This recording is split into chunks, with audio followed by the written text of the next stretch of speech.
আল্লাহর বিরুদ্ধাচরণ করে পৃথিবীতে কেউ রাজত্বে টিকে থাকতে পারেনি। সমসাময়িকভাবে আল্লাহ পাক সুযোগ দেন,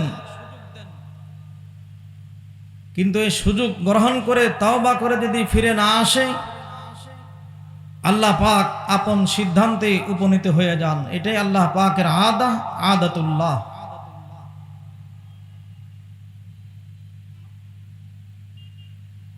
এজন্য আল্লাহ পাক মুহাম্মদ আরবি সাল্লাল্লাহু আলাইহি ওয়াসাল্লামকে জানিয়ে দিয়েছেন, কুলিল্লাহুম্মা মালিকাল মুলক তুতিল মুলকা মান তাশা। হে নবী, আপনি বলে দিন, তিনি আল্লাহ যিনি মুলকের, রাজত্বের, রাজ্যের সর্বাঙ্গিক বিষয়ের মালিক।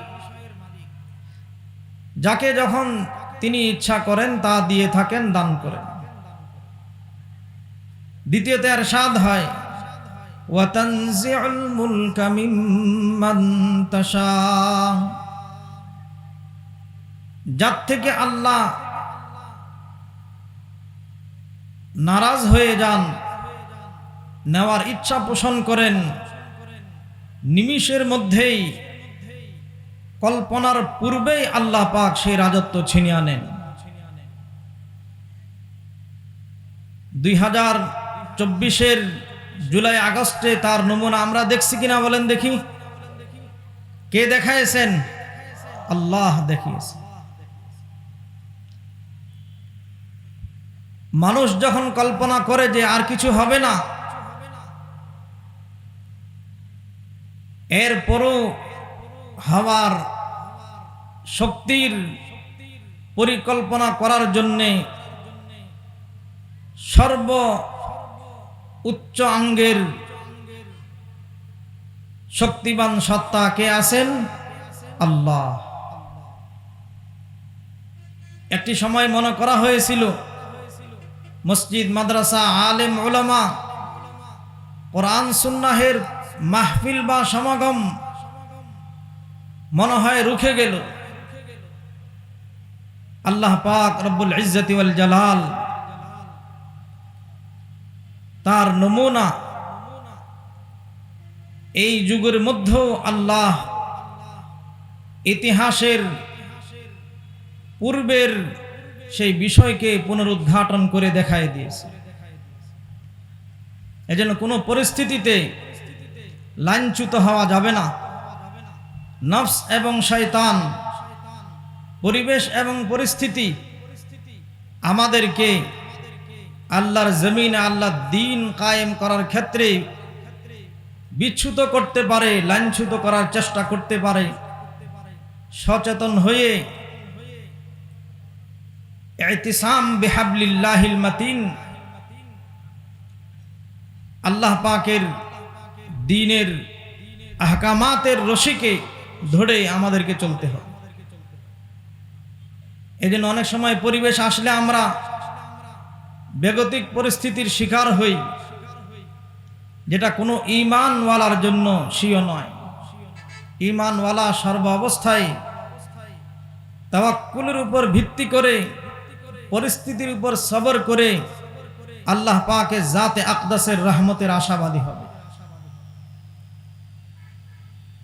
मायूस ना हो अहले ज़मीं हाल ज़मा से, तकदीर बदल जाती है मज़तर की दुआ से। জগৎভাসীকে আল্লাহর এক ওলি আহ্বান করছে, তাদের জমানার সময়ের পরিবর্তনতার কারণে আল্লাহ পাকের রহমত থেকে তোমরা আশা ছেড়ে দিও না, আল্লাহর জাতের রহমতের প্রতি আশা তোমরা রাখো।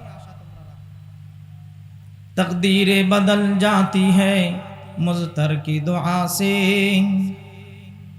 দিল ভাঙ্গা মানুষের যখন একবার আল্লাহর আরশে উঠে, তখন আল্লাহ পাকের সিদ্ধান্ত ফাকদিমা আনতা কাদের মতো পুনরায় বাস্তবায়িত হয়ে যায়, যা আমরা দেখেছি। এজন্য মুসলমানদের আহ্বান, তাদের আহজারি, তাদের কষ্ট, আলেম ওলামাদের সেই অন্তরের চিৎকার আল্লাহ পাক এমনভাবে শুনলেন আর কবুল করলেন, পুরা জমিনকে আল্লাহ তাআলা নিস্তব্ধ করে দিলেন তিনার বিস্ময়কর সিদ্ধান্তের মাধ্যমে। এজন্য আমাদেরকে আল্লাহর জাত থেকে সফলতা এবং সম্মানের আশা করতে হবে। আজকাল আমরা অনেক উলামায়ে কেরামকে দেখা যায় সমসাময়িক পরিস্থিতির কারণে রোডম্যাপ পরিবর্তন হলে আমরাও পরিবর্তন হয়ে যায়। এটা কোনো ঈমানওয়ালা এর কাজ না, আলেমদের কাজ হওয়া তো বহুত দূরের কথা।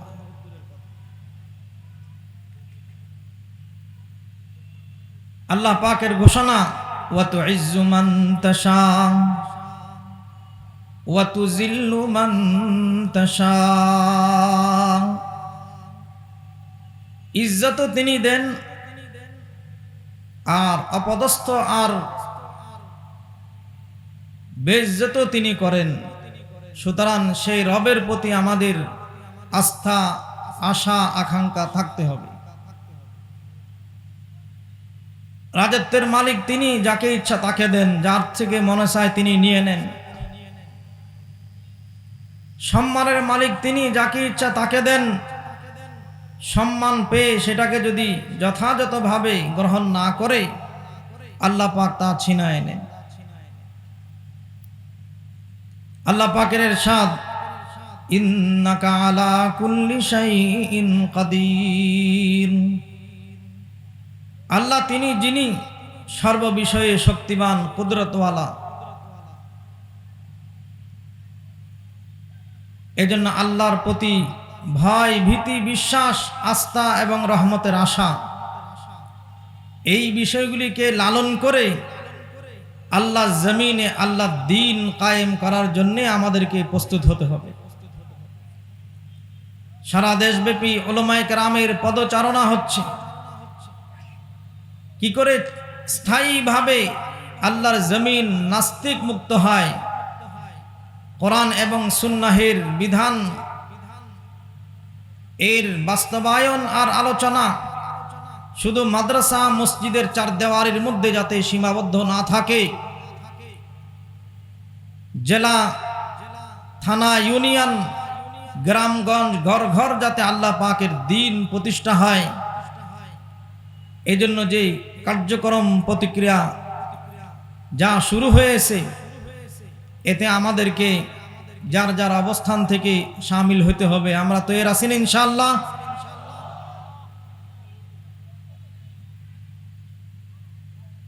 কোরআনে কারীমের এক আয়াতে আল্লাহ পাকের ইরশাদ, নবী পাক সাল্লাল্লাহু আলাইহি ওয়াসাল্লামকে আল্লাহ ইরশাদ ফরমান,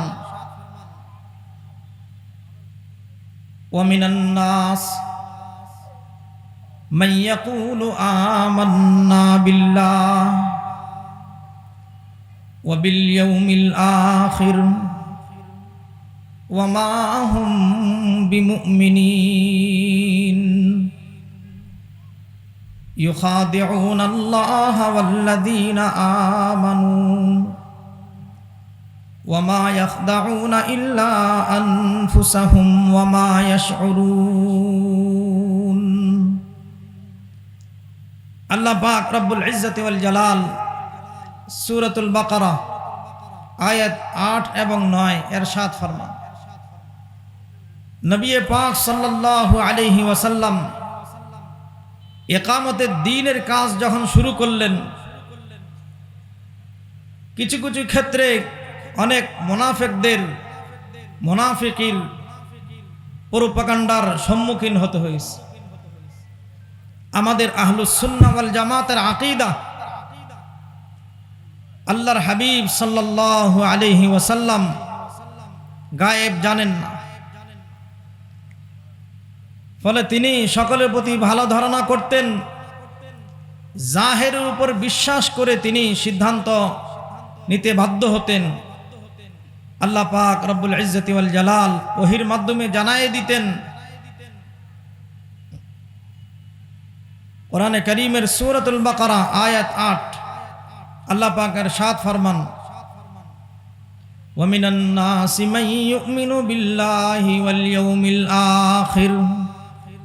হে নবী সাল্লাল্লাহু আলাইহি ওয়াসাল্লাম, আপনার আশপাশে দরবারে রিসালতে কিছু মানুষ আনাগোনা করে, আসা যাওয়া করে, যারা বাহ্যিকভাবে বলে নাহনু আমান্না বিল্লাহি ওয়া বিল ইয়াউমিল আখির, আমরা আল্লাহ এবং আখিরাতের উপর ঈমান এনেছি, কিন্তু আল্লাহ পাক ইরশাদ ফরমান ওয়া মা হুম বিমুমিনিন, বাস্তব হলো তারা কি আনে নাই? বলেন না, ঈমান আনে।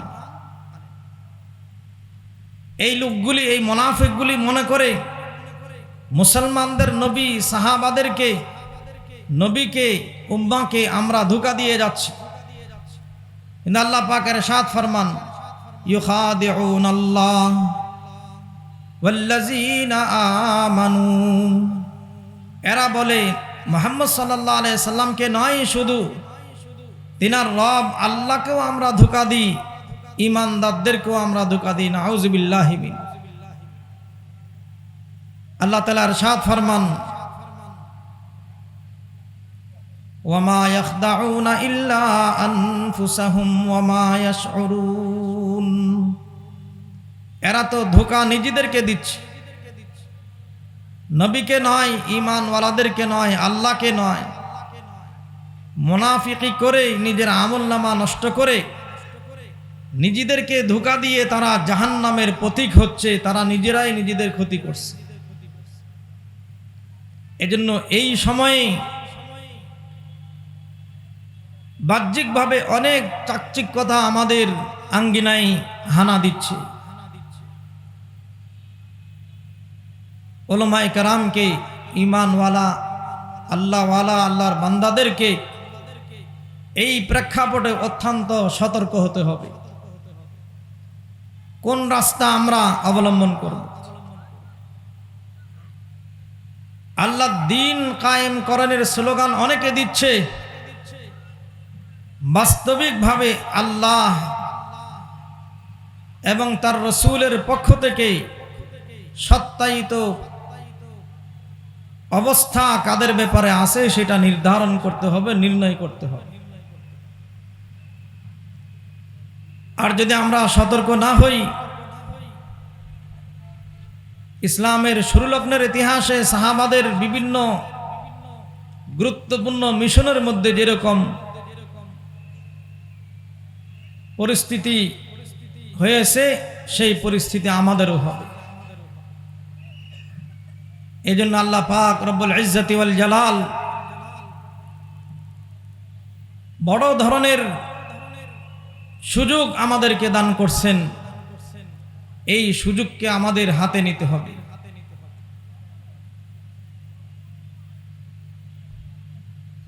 কোরআনে কারীমের সূরাতুল বাকারা 8 এবং 9তম আয়াতের আলোকে যে আলোচনা, এটা অত্যন্ত গভীর আলোচনা। ঈমানওয়ালা মুসলমান ধোঁকা দেয় না, এ কথা আমরা সকলে জানি। আমরা মনে করি মুমিন ধোঁকা দেয় না, আমরা মনে করি মুমিন ধোঁকা দেওয়াটা গুনাহ। কিন্তু যে হাদিস থেকে এই কথা আমরা জানি, পড়ে থাকি হাদিসের কিতাবে, সেই হাদিসের আরেকটি শব্দ আমরা খুলে দেখব, যেখানে আল্লাহর হাবিবের ইরশাদ আছে, আল মুমিনু লা ইয়ালদাগু ওয়া লা ইউলদাগ, ধোঁকা দেও না, বলেন না ধোঁকা খায়ও না। আমরা ধোঁকা দেওয়াকে গুনাহ মনে করি, ঈমান পরিপন্থী মনে করি, মুমিনের গুণের বহির্ভূত মনে করি। কিন্তু ধোঁকা অসতর্কতার কারণে, যথাযথ পদক্ষেপ গ্রহণ না করার কারণে খাওয়া, এটাও মুমিনের জন্য গুনাহ, এটাও মুমিনের জন্য বড় ধরনের দুর্বলতা এবং অযোগ্যতার পরিচয়। এজন্য আল্লাহ তাবারাক ওয়া তাআলা স্বল্প সময়ের মধ্যে আমরা যে আলোচনা করলাম কোরআনে কারীমের সূরাত আলে ইমরানের 36তম আয়াত, সূরাতুল বাকারা 8 এবং 9তম আয়াতের আলোকে এ থেকে আমাদেরকে শিক্ষা গ্রহণ করে সময় উপযোগী যথাযথ সফলতা অর্জন হয় এমন সিদ্ধান্ত আমাদেরকে গ্রহণ করার তৌফিক দান করুন। সকলে বলেন আমিন। উলামায়ে কারাম যেভাবে সর্বপ্রেক্ষাপটে আমাদেরকে রাহবরি করেছেন ইতিপূর্বে যুগ যুগ ধরে, বর্তমান প্রেক্ষাপটও ওই রকম রাহবরি আসতেছে, ক্রমান্বয়ে আসবে ইনশাআল্লাহ। আমরা উলামায়ে কেরামের রাহবরিতে চলবো তো ইনশাআল্লাহ। আল্লাহ সকলকে তৌফিক দান করুন, আল্লাহ তাআলা সকলকে কবুল করুন। আল আবরার ইসলামিক রিসার্চ সেন্টার এর উদ্যোগে আয়োজিত এই মহাসম্মিলনকে আল্লাহ তাআলা কবুল করেন, মাদ্রাসার সার্বিক আল্লাহ তাআলা উন্নতি দান করেন এবং যে সমস্ত কার্যক্রম মসজিদ এবং মাদ্রাসার বিল্ডিংয়ে চলছে আমরা সকলে দেখে যাব, সহযোগিতা করব, দোয়া করব। ওয়া আখিরু দাওয়ানা আনিল হামদুলিল্লাহি রাব্বিল আলামিন।